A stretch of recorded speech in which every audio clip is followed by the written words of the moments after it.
everyone, and welcome to Paranormal Roundtable. I'm your host, Wolf, also known as Josh Turner. And with me, as always, is Moosh. Anthony. Okay, what? Always awkward because this guy always... He was going to say Anthony, not Mushu. Okay, all right. Well, I don't really care about that. It's Mushu, the one and Yeah, only. we know. Yes, obviously. It's right. Here and once Awkward. again being bullied and attacked for my views of being spectacular and superior. Okay, you don't have to be bullied. Nobody... What the heck? Okay, anyways, folks, ignore Noodles, as he's now known. Ignore that dork. We're not going to worry about this guy. Anyways, we have Mushu and we have Flaco. Now, we really should be calling Mushu Flaco now because of his noodly arms, but we're not going to get into that. But Anthony's here to bring some semblance of normality, and Tony's here to bring the color. He's the color commentator, and the, just general lovable, General gibberish. Yeah, gibberish. But he's a lovable goofball. Okay, we'll just say that. Not to me. Of fun. Not to me, but to a lot of listeners who actually are deceived into believing this guy is funny and cool. Hey, we all make bad decisions. I'm one of them. Oh my gosh. Finally, you're right about something. he's on top of it. So folks, here at Paranormal Roundtable, we like to have fun, but you know what? We're here for the stories, and we got some for you tonight. We talked about this on Friday on the show, that we were going to bring you, and we always bring the heat, whether it's Tuesday, Friday, it don't matter. And we pour through these shows, and I slave over a hot microphone trying to make them for you. I make these scary stories just like Mama used to make. And it's homemade. I just stir it in the pot and cook it like gumbo. What we got tonight, we're going to go to some locations here tonight. Hotels. People have stayed in motels, hotels, and had weird things happen to them. But before we get into all that, what do we got going on? We got a conference coming up. Anthony, give them the details. Yeah, so the conference is going to be right outside of Fort Worth, Lake in a Worth. place called Lake Worth. It's going to be September 2nd and September 3rd. It's going to be Labor Day weekend. Now, we also have VIP tickets. If you have VIP tickets, then on September 1st, which is a Friday night, there's going to be a catered dinner for you, as well as a meet and greet. It's a catered dinner / meet and greet with all the different speakers there. So your favorite paranormal researchers, authors, content creators, you'll be able to dine with them and hang out and just have a good time.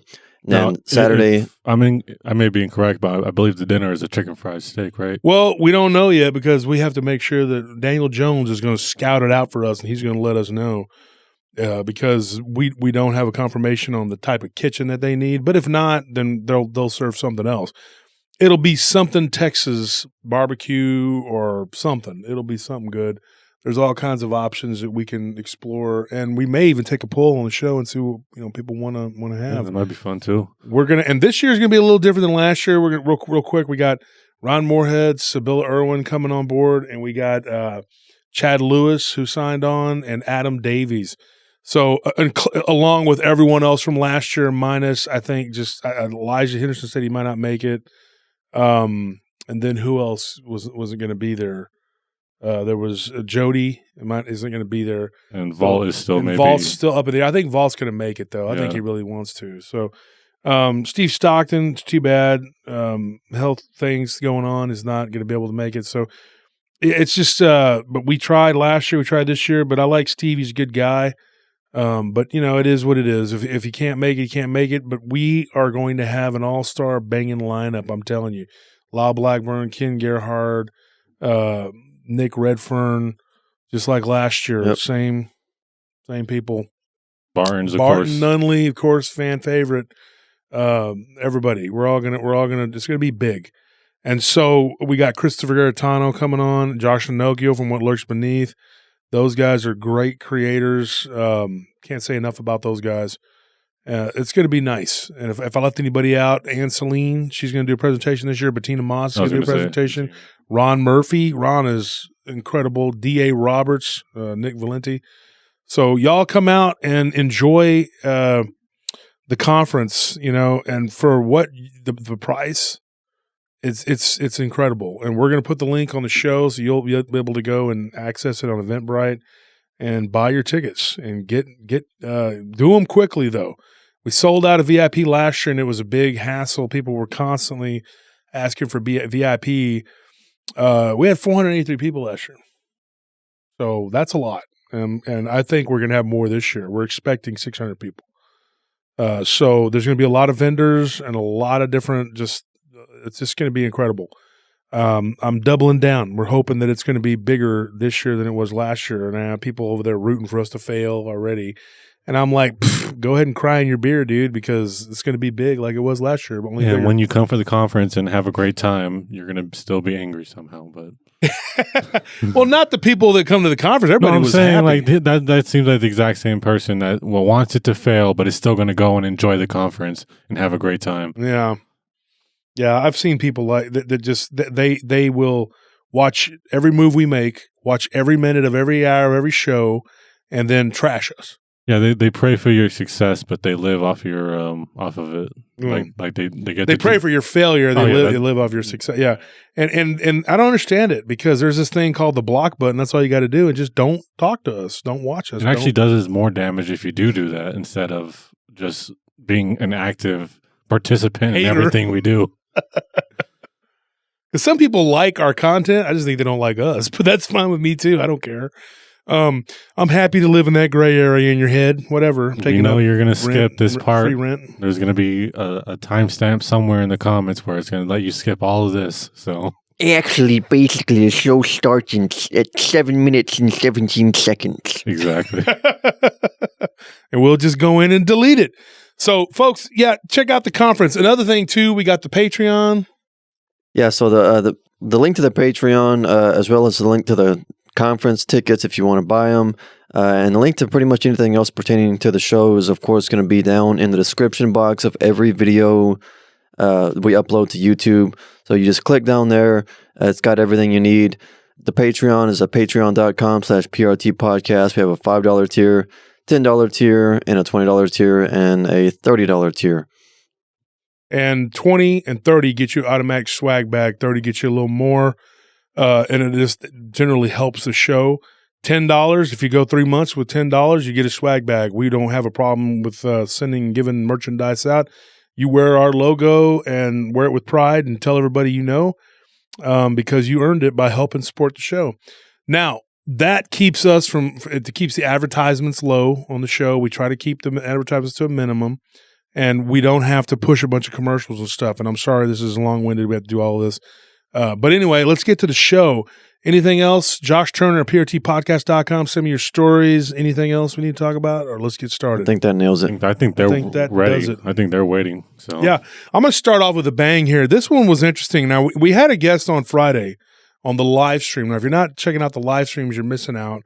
Dan Andrello, amazing guest, and talked extensively about Bigfoot and Dogman. Hopefully he's going to be at the conference. He is. No, ain't no hope he's going to be there. Is that We're going to make sure he's going to be there too.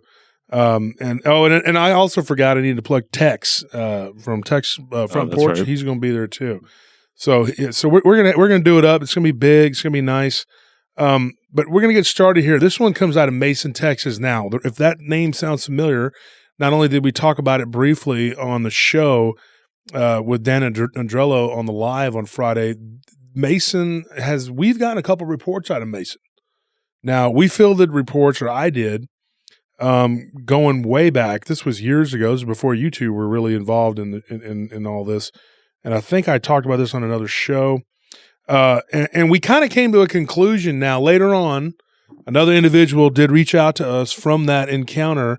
And Tony and I discussed it at length, and we kind of think it's that it was like a baboonish looking creature. Now, we know that Dinopithecus was something that existed a long time ago.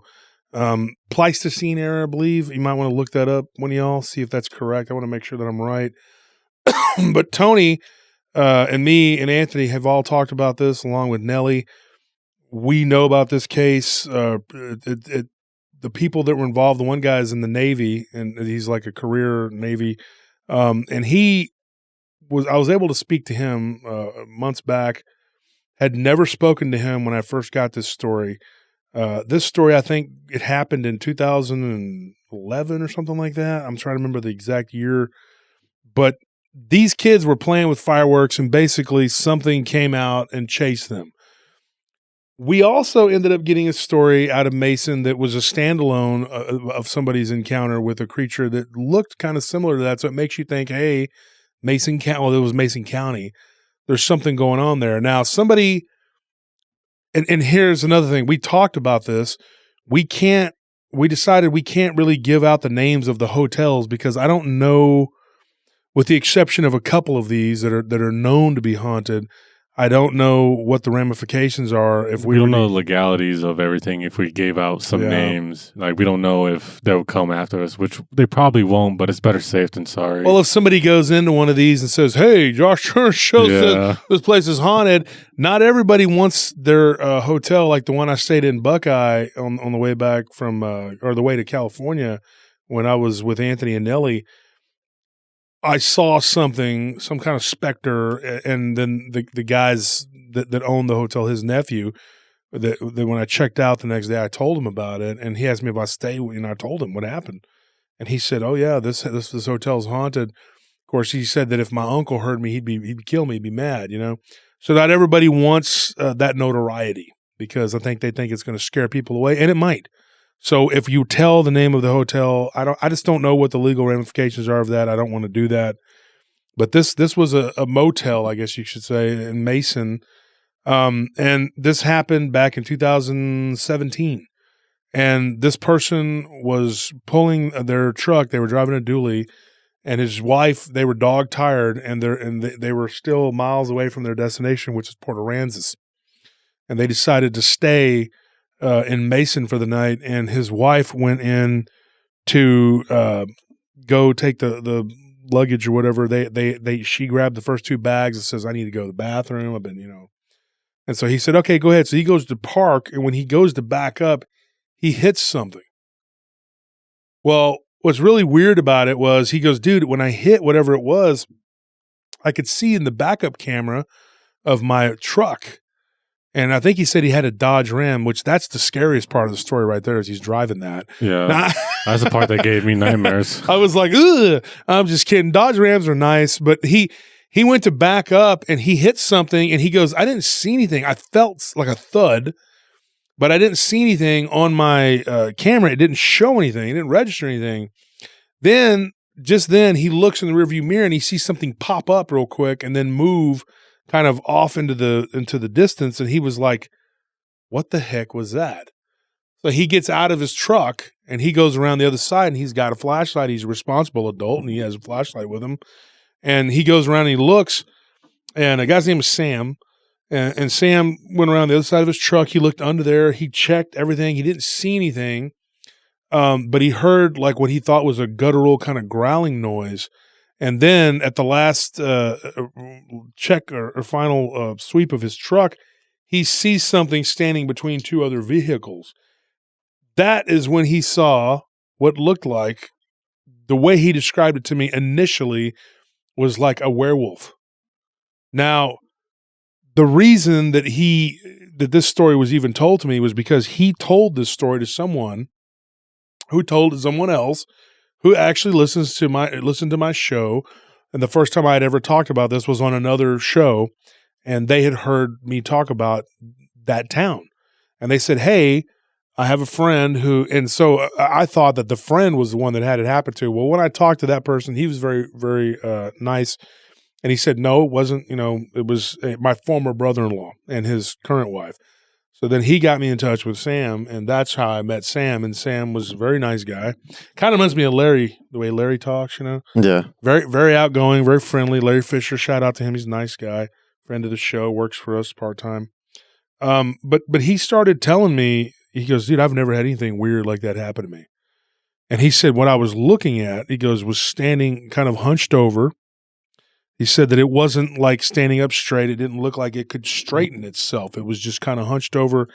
And I asked him, and I said, "So it looked like a werewolf?" He goes, "Yeah, but it kind of looked like a," and this is where he got me. He said it kind of looked like an oversized ape-like creature with a wolf's head on it. It had a snout, So I sent him a couple different pictures. One of them was of a mandrill, another one was a baboon, and the other one was a Dinopithecus. Dinopithecus being what we kind of came to the conclusion that what was maybe what the youths saw that night when they were shooting fireworks outside of Mason years ago. When this guy took a look at this picture, he said that the third one, which was the Dinopithecus, is the one that it looked like, but he said it didn't look exactly like that, but kind of. And he said, dude, and so I turned him on to the show, and like, he's not a big paranormal guy, but he listened to the Devil Monkeys one, and he said, dude, it kind of reminds me of that, like the way you described it. But it was in the parking lot of this motel. He almost ran it over. Yeah, he did. He thinks he did, but the crazy thing is he didn't see anything on the camera, and I kind of joked with him. I was like, you're lying. You ran over that poor thing. And he like, ran over a poor homeless guy. He just pretended like, I saw the devil. That's why I ran it over. No, monsters. Then I filled it full of lead. And then I was like, it turned back into a homeless man. This is a werewolf. I was joking with him, but he joked a little, but then he was kind of like, no, I'm serious. And so I said, okay, sir, I'm sorry. I didn't mean to razz you. I just, you know how I am. And so I told him, I said, I'm like that, and so he kind of laughed, but it was a nervous laugh. And he was just like, I could tell that something had happened to this guy. Well, he got inside the room pretty quick. And then about 4 a.m, because he said it was about 11 o'clock at night when this happened. He said about 4 a.m, he hears some sort of like bumping against the door, and it wakes him up. When he gets up, his wife was sitting by the table, and she was doing this, like putting her finger over her lips, like, be quiet, be quiet. And she's like, there's something out there. He didn't tell her what had happened because he knew she'd freak out, or he thought she would. And then he said, dude, I learned something about my wife that day. She ain't scared of nothing, dude. She's like, she grew up out in the country outside of Prairie View. So he said, dude, she was a country girl. And he said, dude, she had the pistol ready. She said, there's something outside the room. She's like, this hotel's got some issues. And he was like, okay, honey, you can put the 357 down, because she had it like, she was holding it kind of nervously. And he said, here, hand it over to me. And she's like, nope. She's like, there's another pistol in the bag. You go grab that one. She's like, and he said that she said something. So then he says, okay, can you tell me what it looks like? And she says, I don't know, but it looked like a freaking werewolf. And so he was like, what the heck could this thing be? And he goes, okay, well, earlier. And then he told her the story. And she's like, Sam, you didn't tell me that happened. He goes, well, I don't want you to freak out. And she's like, well, here's the crazy thing. This isn't the first time that she's seen something like this. She was married before, as was Sam. And her former husband, who he died of cancer years ago, they saw something on their way out of Houston, going back to Prairie View one night, that looked very similar to what she was seeing out in the parking lot. And she eventually, he persuaded her, let's not open the door and start shooting at this thing. Let's lay down and just, so they did. Next day, he talks to the hotel clerk, says, has there ever been anything weird, whatever? And the guy says, no, sir, no, sir. And he said that it was very contrived. Like, he could tell this guy was lying. And the guy was just looking down. He goes, yeah, I saw something very weird. He goes, oh, I've never heard anything like that before. Nothing's ever happened. Nothing, I want nothing, And so he didn't believe him. But I told him, I said, this is not the first time I've had something out of Mason County. It isn't a very heavily populated place. So it would be a place where, and there's lots of deer, lots of game out there, wild turkeys, hogs, everything. So something could easily live out there. I asked him about the tail. He said he didn't really get a good look at the tail, but his wife did. And his wife said that it did have a tail from what she saw, but she said that it was like thin and not really prehensile. I wouldn't say it was, but it was not really wolf-like, but the creature itself, the head of it was wolf-like. And it almost had like a mane which she thought was weird. And she said it was probably about 7-8 feet tall when it was, walking around in front of their door. Now, it walking around in front of the door may have had something to do with him hitting it, and it was mad. Now, he goes out to his truck the next day and something has urinated on it. He said it was all over the side of his truck. So this thing was angry, obviously. But anyway, moving on from that one. I was going to say, this is why I moving on from that one. Was going to wait for you to finish. Oh my gosh, this guy is like just incorrigible. For some reason, I think the government has something to do with this. Like, I think it's something to do. What? Because it feels like to me like some kind of genetic thing going on here. So that's why he's going to keep talking, folks. So go ahead, tell your. Well, I'm finished story now, so you can go ahead. No, you're good. I'm done. Great. I was interrupting and being. We're not. I was waiting for you to complete, and now that I've completed my sentence, you can go ahead. All right, now that Shaquille O'Neal is done talking, I don't know. Like, I think I would rather. It sounds weird, but like I think I would rather have like a big straight up werewolf looking creature mad at me than like some baboon looking thing. There's just something about primates, or they're just so volatile and violent. Eat your face. Yeah. I don't know. Like their temperament, they'll turn on just like on a dime. On a dime, yeah. They're just so unstable. Unpredictable. And I don't know. I'm looking at these pictures of these Dino Pithecus that you mentioned, and they kind of have that mane that you were talking about. At least, I don't know how they would really be able to tell that, but I'm assuming from modern day pictures. A mane, right? Yeah. It's very weird, yeah. Yeah. That's what he said, but it didn't look exactly like that. But, when I was having a conversation with Adam Davies the other night, one of the things that we talked about was how, and I used to have these conversations with Scott Martis and, of course, with Ken and all these people and of course, Ryan Edwards. But a lot of my friends are into the prehistoric creatures, and they've even looked for them. Like Adam's traveled the world looking for these creatures. I don't think, like when it comes to Makili Mumbimbe, and of course, we're going to have Adam on the show in a couple weeks. But you look at that thing and you realize that it's not big enough to be a brontosaurus, but it could have been something that is like a descendant, an offshoot relic population of something that descended from that. This is what I was trying to get into earlier, though. Is like, I think a lot of these, like when you're seeing like these thunderbirds, or you're seeing like these creatures that should have been extinct or whatever, some of these dinosaurs that are being seen, I think what it is like a Jurassic Park situation where they're trying to bring back certain creatures or mess with the DNA. That's interesting. So that's why you're seeing these things, because some of them do get loose and some of them just get kind of out. Yeah, that's possible. I've had friends who've gone to Puerto Rico to look for chupacabra, and they believe it came out of a facility. And believe it or not, they think that drug lords actually brought the chupacabra from Puerto Rico over to, because they ended up in Cuba. And the Cubans would sell these to the narcos, and the narcos, would take them back to Mexico and have them as pets. And I was thinking, like, people have tigers and lions as pets. Why wouldn't you have narcos? Man, they're crazy enough to keep one easily. Yeah, I mean, I've heard of them having dogman and chupacabras and all kinds of stuff, dude. And I mean, like, literally, if somebody makes them mad, they feed them to them, dude. I've heard some crazy stories, dude. I don't know if that's true or not, if it's just rumor, but that's, I don't know.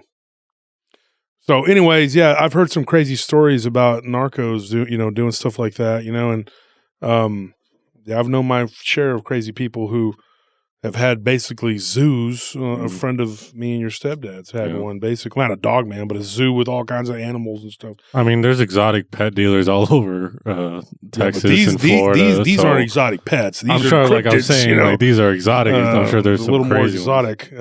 So moving on from that, though, here's one I got, and this one was out of Spring, Texas, and I talked a little bit about the Springs right outside of Houston. And one of the things, like I said, I talked about it briefly on the show. This guy was a truck driver, but he worked for a particular trucking company. Guy's name was Chris.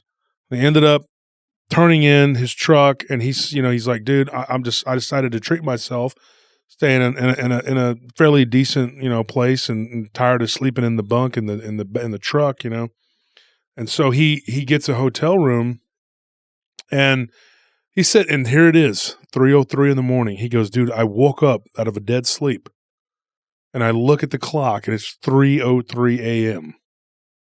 And he's like, I just, the room was ice cold. And I had the AC on. He said it was like July, but it was ice cold. Like I could see my breath cold. He goes, and then when I get up, I realized that the air conditioner wasn't even on. He's like, I get up and then I hear, get this. He says, what sounds like a scratching noise on the desk. This particular hotel had a desk there. And he goes, I hear a scratching noise, and it sounds like feathery, like, how feathers, like, like a something, like a bird. Yeah. He goes, and I go and I sit down the edge of the bed, and I'm completely baffled. He goes, and then he's like, I'm looking down, and I'm through, because he had opened the curtain a little bit to the window. He says, this gives me the chills. Like, he was looking down at his feet. He goes, I see a shadow moving, and I thought, oh, it's coming from the window, and I look up, and there on the desk was what looked like, the only way I could describe, I'll give you what I think, it looked like a half human, half bird looking thing squatted down on the desk. And in the darkness, he could see the silhouette of it with red glowing eyes. And he could see the eyes, because the eyes would blink, and he could see the red lights of the eyes going off. And he was like, am I having a dream? Am I, what's going on here? What the freaking heck? He's been on the road for 16 hours coming from Southeast, and he was like, dude, I just been driving all over the Southeast. I was tired. And he's like, what the heck am I looking at here? Well, when he gave me the description, I thought of like a harpy, because he said that when this thing turned its head to the side, it kind of lifted its head up, and kind of, you could see on the face looked human-like, with what he thought was a beak, but it was actually like a human-like nose. But when it lifted its arms, he could see like what looked like wings pop off the back of it. And he said it was very just like in black, like a silhouette, but you could see it moving. So he said, imagine a shadow of a bird person. If that makes any sense. And the red glowing eyes. And he said that this thing made a weird noise, like it was kind of like a, I don't want to call it like a cooing noise, but he said it was kind of like making a subtle kind of guttural noise, that it was like, like, I don't know how to describe it, but he said kind of like how a bird just kind of sits there and like, from the throat. If anybody's ever had, like you had Lulu. Yeah. You remember how she would sit there and kind of make that little clicky noise, whatever? Yeah, I think that's why I can understand what you're talking about. Yeah. And he tried to describe it to me, but I couldn't really grasp, because it's so hard for somebody to convey, because they can't make the sound. And he said, dude, he goes, I was terrified. He goes, and I could feel emanating from this thing just absolute hate, like evil. It was evil, whatever it was. And he said, I'm sitting there looking at this thing, and it is just it looks evil. And he says, for whatever reason, he goes, I just became very, very, very drowsy and tired. And he's like, I was not taking any kind of sleep aid or anything. And he goes, I can't fall asleep with my pulse, my heart racing 1,000 miles, a minute, with this thing sitting in my room. Why am I getting so tired? He said, next thing you know, he wakes up and it's daylight, and he was laying on the floor. And he goes, dude, what should have been a restful night in a pretty decent hotel ended up being a night of, whatever the heck that was, Luckily for him, though, he said that after he went to sleep, everything seemed like a dream. He dreamed that this thing turned into like a black ball and just went out the window. Here's what I told him. I said, where were you driving before this? And he said, well, I was driving through, Arkansas, and I was coming down through the South, and he had been in Tennessee, He's like, I've been driving for 16 hours, and he was telling me his route and stuff. And I said, did anything weird happen before you reached Houston? And he did tell me. He said when he was in Memphis, He said, right outside of Memphis, he said, I thought I saw something that was eating roadkill on the side of the road. He goes, and I can only think, I looked back on it. He goes, I thought it was a vulture. But he said when it got up, he thought he saw what looked like legs coming down, but they moved up real quick. And then he thought, am I just imagining that? So then you ask the question, was it that thing that he saw? Was it some sort of creature that had attached itself to him or to his truck? Or did it follow him because he saw it? Or was he rationalizing what he saw in both times? Or was it he saw that thing and then he thought, okay, this is some sort of creature. So then maybe he dreamed it? Because he did say he ate a large pizza like an hour before bed. So, I mean, pizza gives you fever dreams or hallucinogens like that. But yeah, I mean, it's not going to make you go into Alice in Wonderland. Yeah, exactly. What kind of mushrooms are on that pizza?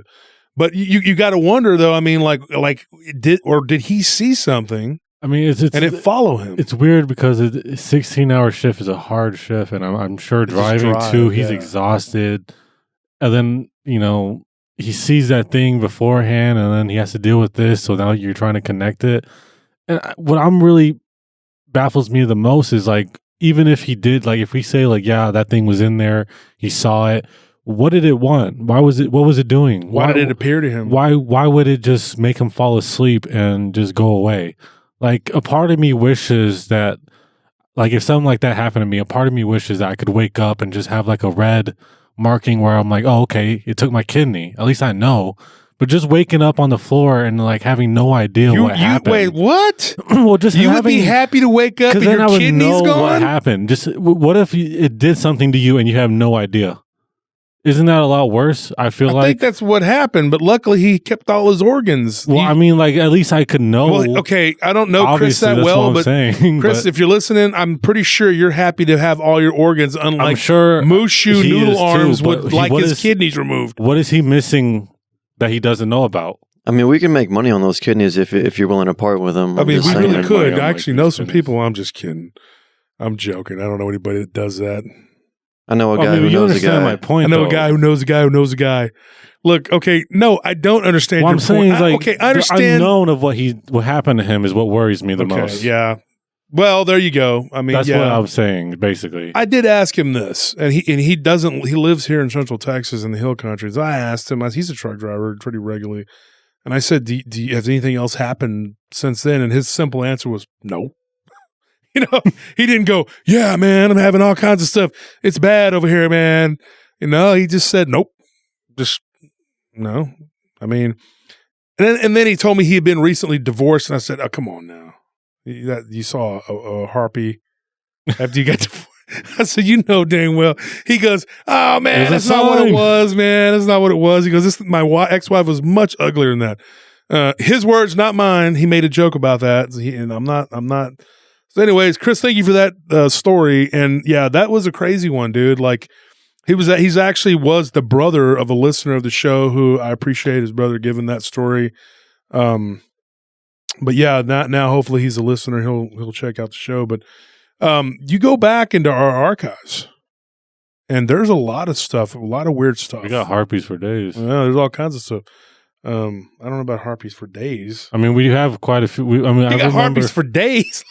We have quite a few harpy stories throughout our show. I mean, flying humanoidal stuff. I mean, female, bird-like female. And if anybody knows what the story of the harpies is, they were supposedly do you know what that is? Isn't it Greek?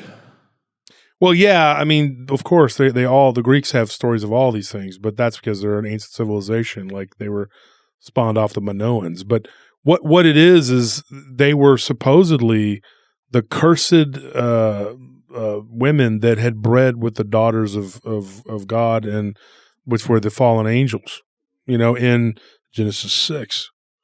That was supposedly that's what they were turned into. That's the stories. I'm not going to get into the whole. People can go look that up, folks. We got to move on. But anyways, that story is that, and so. From there, we're going to move on to the next one. That, like I said, that one, we went from Mason to Spring, and now we're going to Arlington. Anybody know where Arlington is or what it's famous for?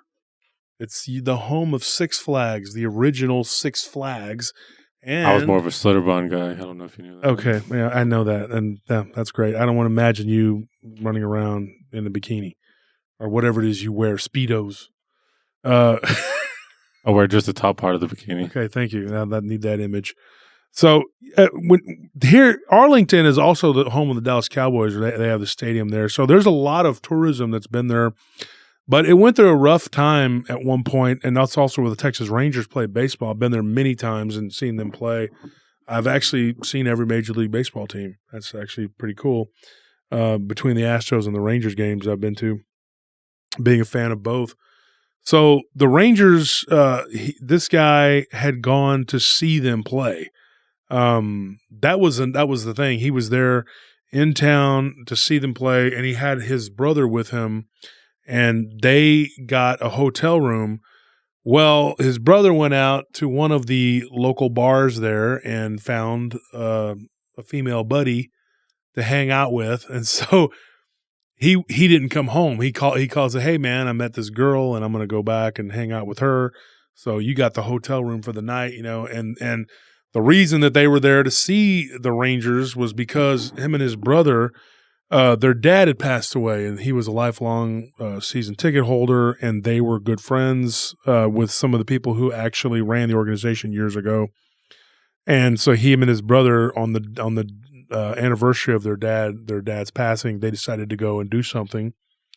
And their sister was supposed to go too, but she had kids, she had obligations. So he ended up by himself in the hotel.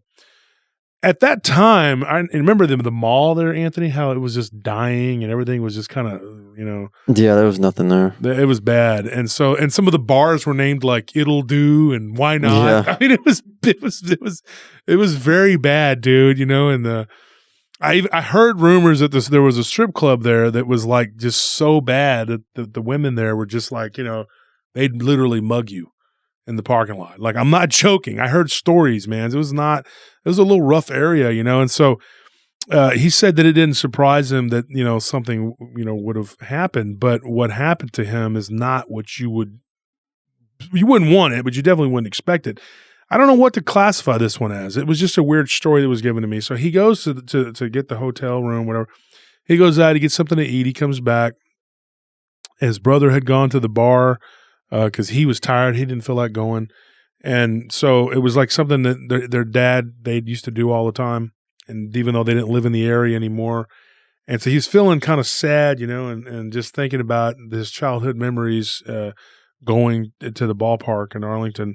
And he hears what sounds like somebody like brushing their teeth in the bathroom.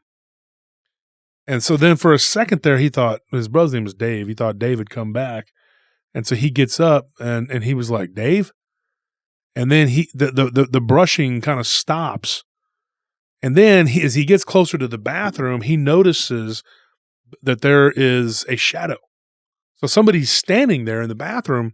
So he walks over to the bathroom and he sees a man, like he described him to me, like a pudgy guy with just a mustache.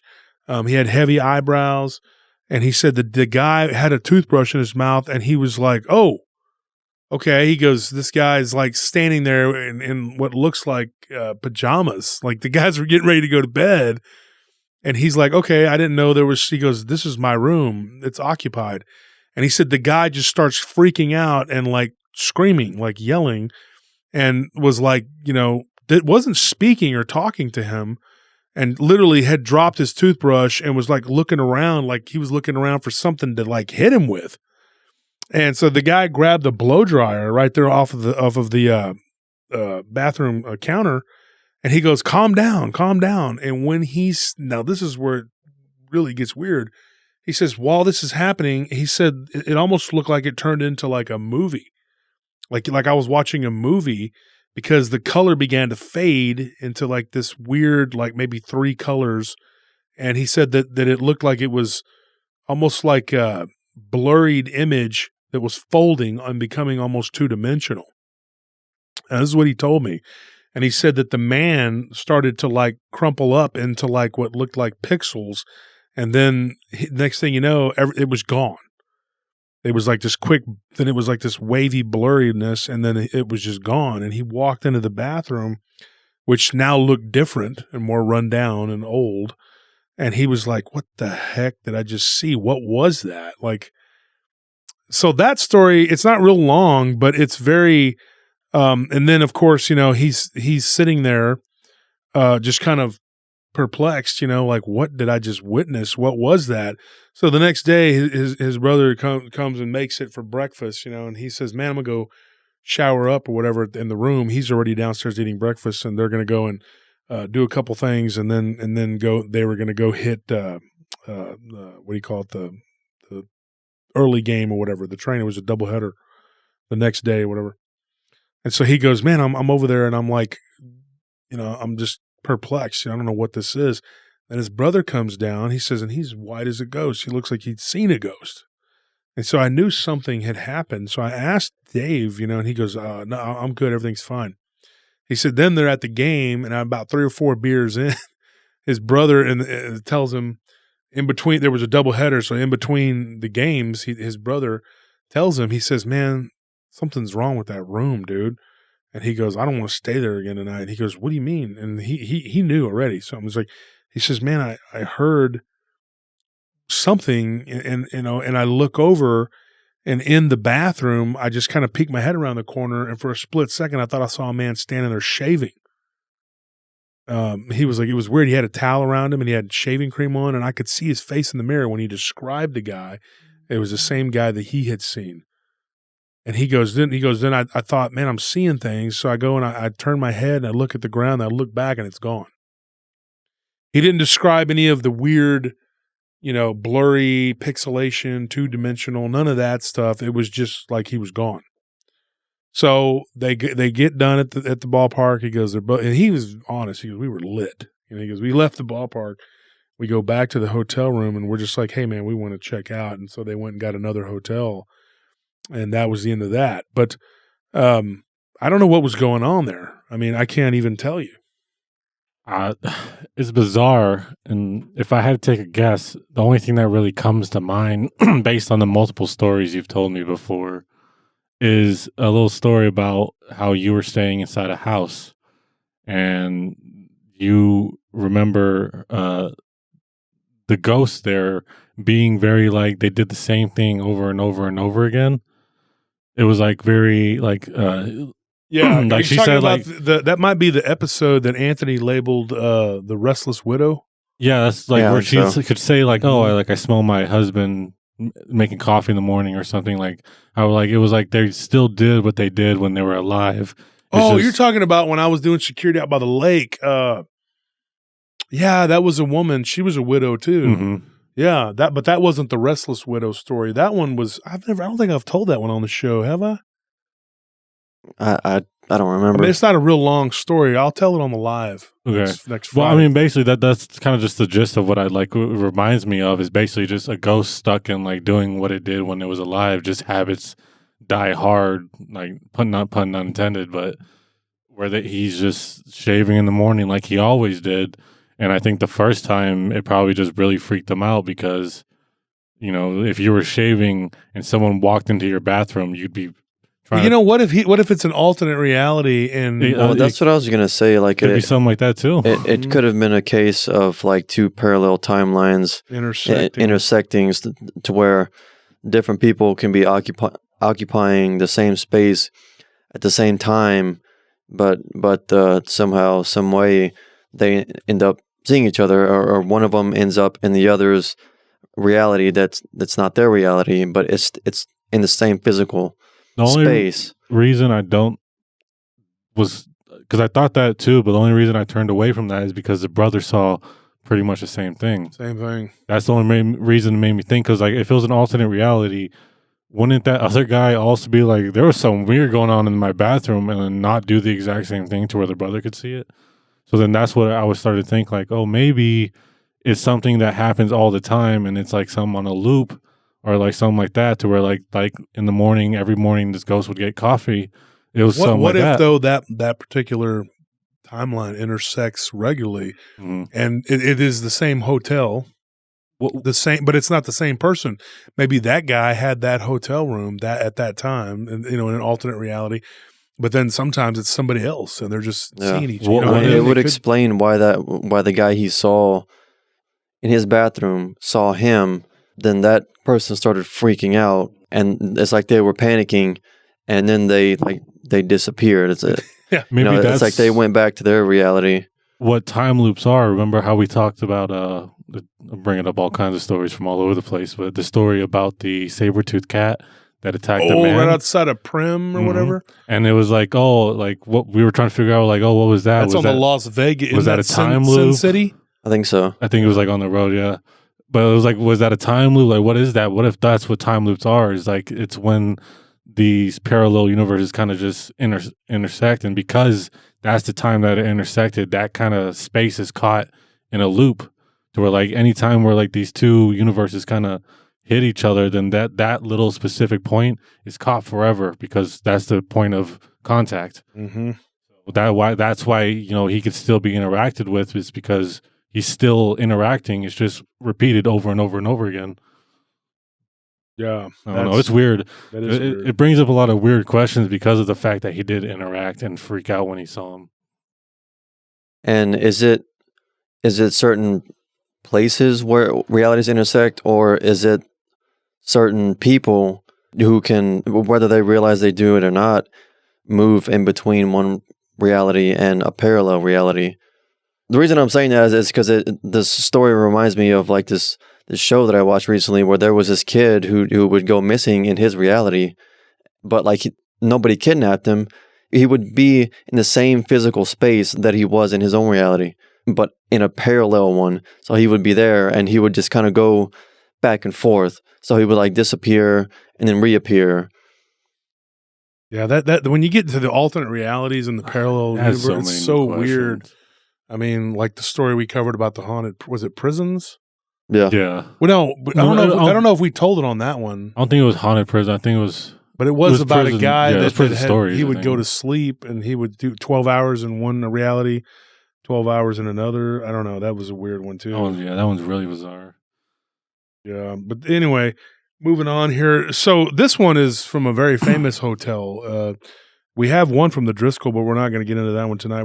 This one is the Emily Morgan.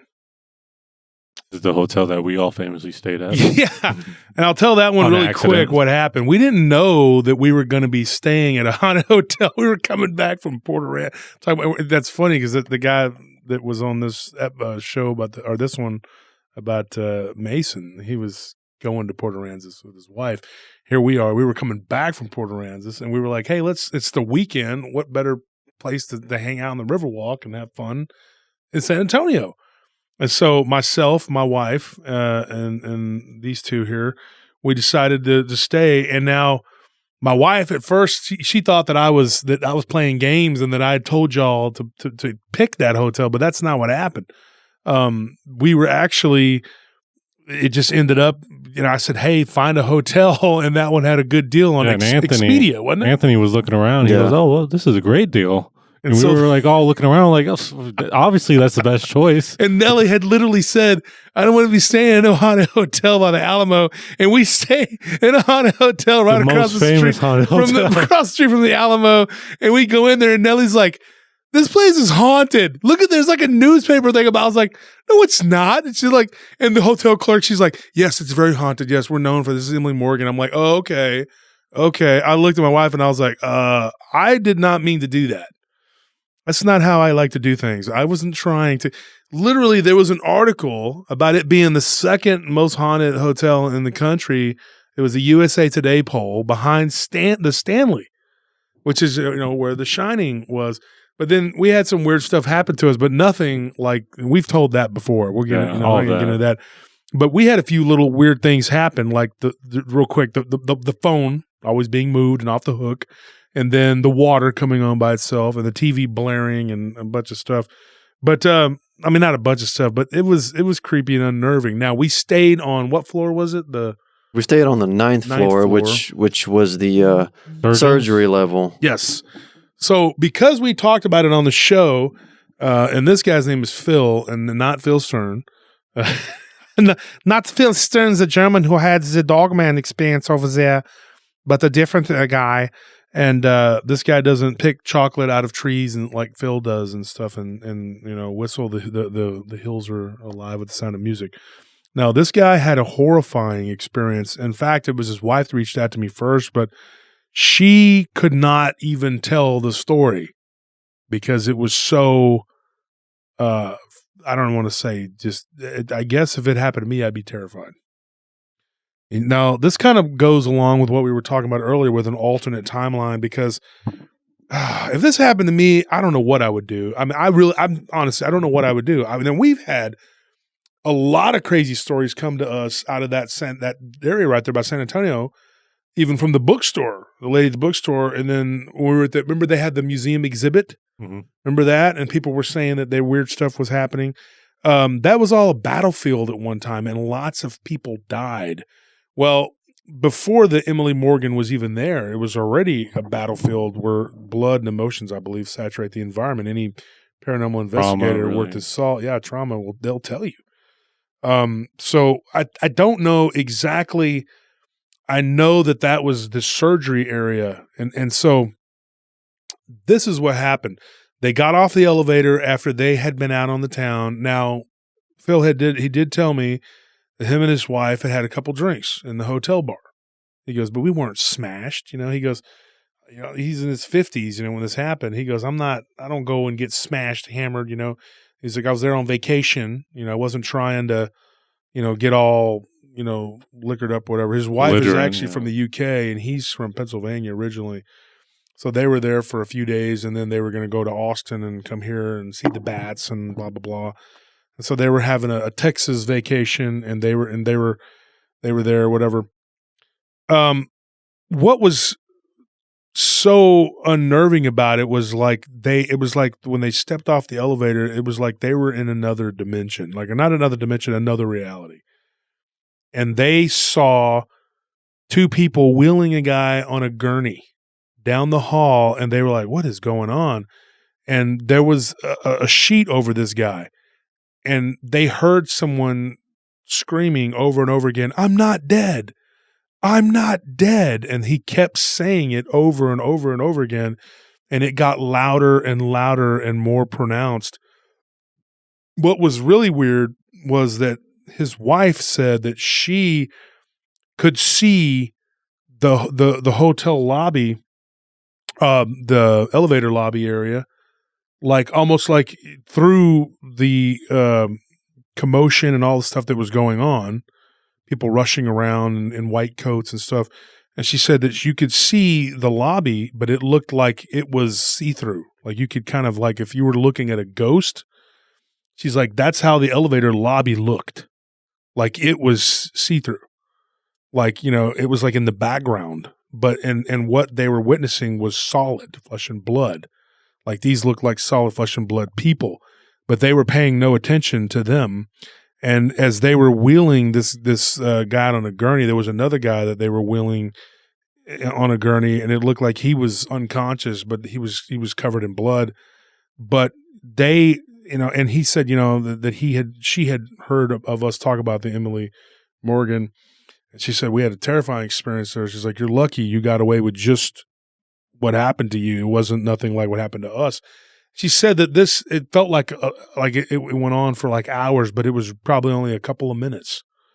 And she said that it was like the guy screaming, I'm not dead, I'm not dead. And then finally, this part kind of gives me the chills, that what looked like a doctor had the little mask on his face, and it looked like it was from, like a century ago. And he pulled it down and he said, yes, you are, son, you're dead.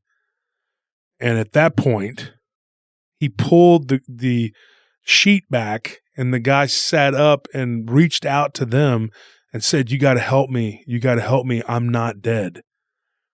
And the doctor looked up at them and just shook his head like, no.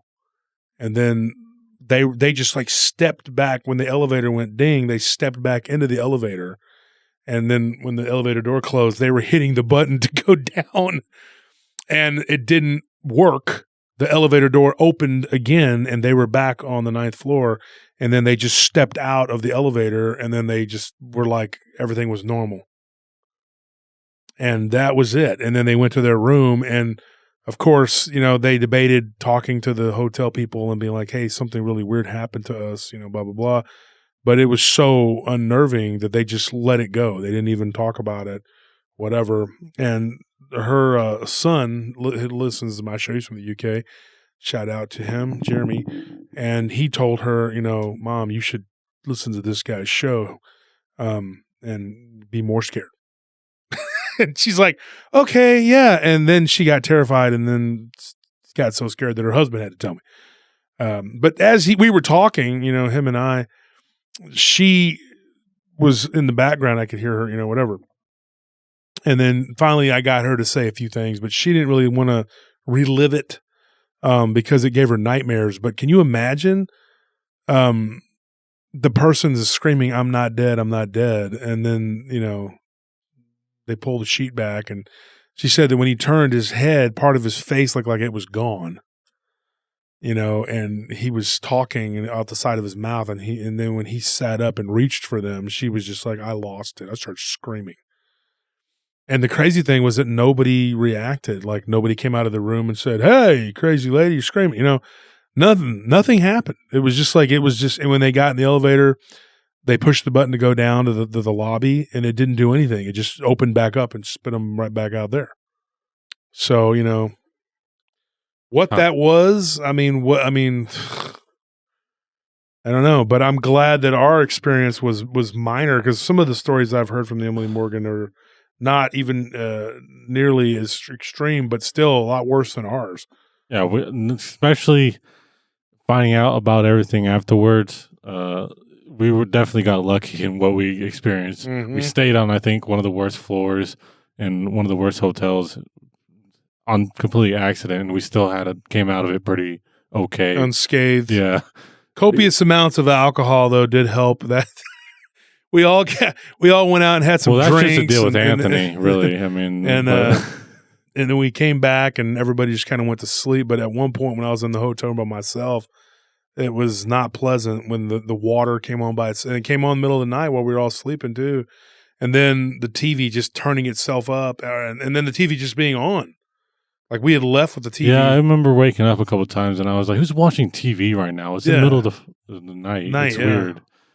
What weirds me out about that story is that veil that you were talking about, where she could kind of see the lobby, where it was like this. It was like she was just in reach of reality, and it was just like it was there, and she was just kind of just in this in between state or something. I don't know even like how to really explain what that is, because I don't think I've ever heard of anything like that where you could actually see the state in between. One time when we were eating over at New Braunfels at I think it's all of our favorite German restaurant, Alpinhaus. And definitely. I just remember it was a few months ago, I think. Remember we were eating, and there was like a guy in the hotel across the street from that. I can't remember the name of it. Nelly can tell you. In the alleyway, right? Yeah, and the guy was perpetually walking forward. And I finally told you, Tony, and Nelly, and y'all looked over. Of course, Anthony didn't care. He's too busy eating. Some cake or something. All he cares is this is when you got that stuff spilled on you. I don't need to see no ghost to believe in it. It's there. So I'm eating. I'm hungry. No. This is what happened. The waitress. You're a very selfish person. This person's trapped in the afterlife. He's already dead. What am I going to do for him? The waitress. I can't share my food with them. What a glutton you were and spilled it all over you. That's what happened. I remember. So you were cleaning. That is the night he got stuff spilled on him, and I thought that ghost got you. And then of course, the ghost name, I don't know, if Nelly could tell you, the ghost name is like, God, what is the ghost name? Belvedere. No, not Belvedere. Bubblicious fisheye. Bubblicious. Hey, you need to quit making fun, because I've had some weird stuff happen at that place too, at the Alpinhaus. But if ghost stuff's around, it seems to find me.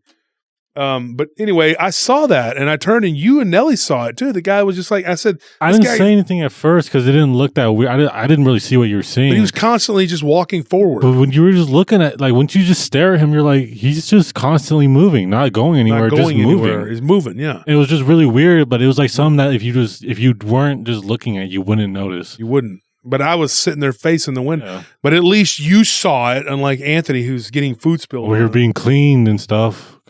I got to eat my food, unlike him. So I'm alive. He's dead. Oh so, my gosh, you can't be disrespecting the dead. I mean, stuff got spilled on me. I can just wash it off. I'll be fine. It was all over you. It was all over your shirt. I'm eating. I'm not trying to look at no ghost. Well, at that point, I think he was already like eating cake or something. I think it was a coffee. If you ever go to New Braunfels, folks, and there's some weird stories on New Braunfels too. You were talking about Schlitterbahn earlier. That's funny. You were talking about Schlitterbahn. Not only is that one of the funnest places on earth to go, but that's one of the best places to go eat. And there's a lot of cool stuff in Schlitterbahn. It's an old German town. It's really just Germanic and Hispanic. Germanic, Hispanic. We're mixed there, yeah. So, anyways, that's it for tonight, folks. Go check it out. Some of these historic towns. I've heard a lot of places are haunted in Texas. Mineral wells, all these different places, hotels. I got story out of Abilene that was pretty scary. I never got to tell that one. And then there's a couple I have from the Driscoll that have been given to me. One out of Blanco, Llano. I didn't get to tell the Galveston story. I want to tell that one at some point. But these stories, I get, haunted hotels are a dime a dozen. But seeing Bigfoot on the side of the road is a dime a dozen. But some of these stories, I really there's thought always that they gems. these were gems, and I got some more I didn't get to tell. Go ahead and comment in the comments if you guys want a part 2 and you guys want us to go over some more of these hotels, because we definitely love to. We enjoy going over them. It's a weird niche that seems to be kind of like everywhere, that you're always going to find a creepy hotel that has some scary stories, When we were going over these, we discussed about doing some, like we got a couple out of New England, and we thought, we could do a whole one just about the ones in New England. But I've never, I've been all over the world, every continent except for Antarctica, and I've never been to the Northeast. That's just, it's just a weird thing. I've never been to the Northeast. I've always wanted to go on a trip to the Northeast and just go and see all these haunted locations. I've always wanted to go to upstate New York, Maine, go to Boston. I've always been like kind of a Red Sox fan, besides the Astros and Rangers. That's my third favorite team.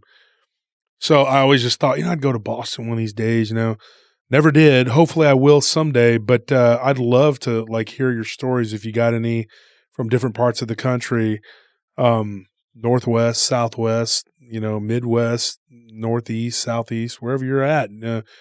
But Texas, these were from Texas, and we're from Texas, and I thought it'd be a great way to start. But we'd like to hear from all over the place. Mm-hmm.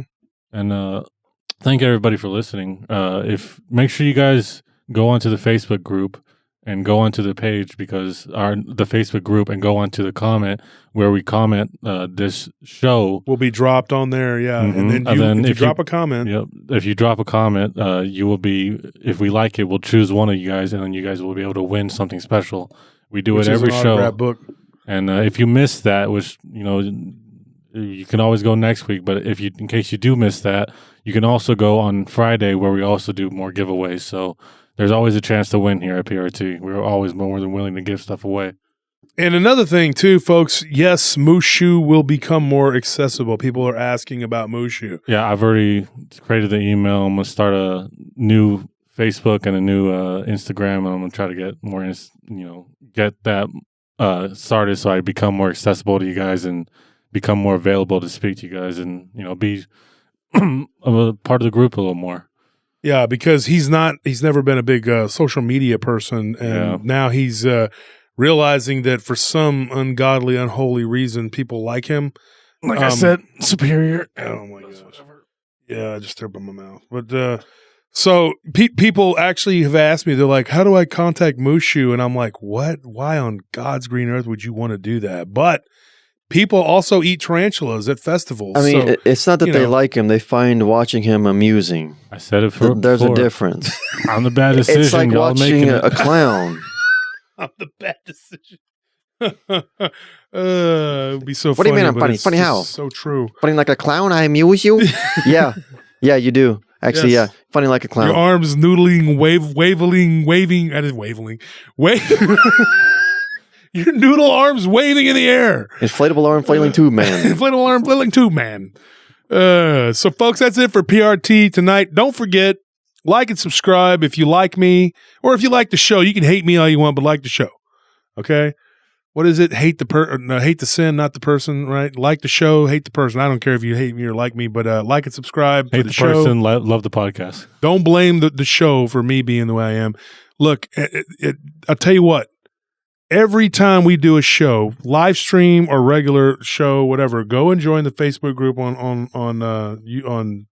Facebook group on Facebook.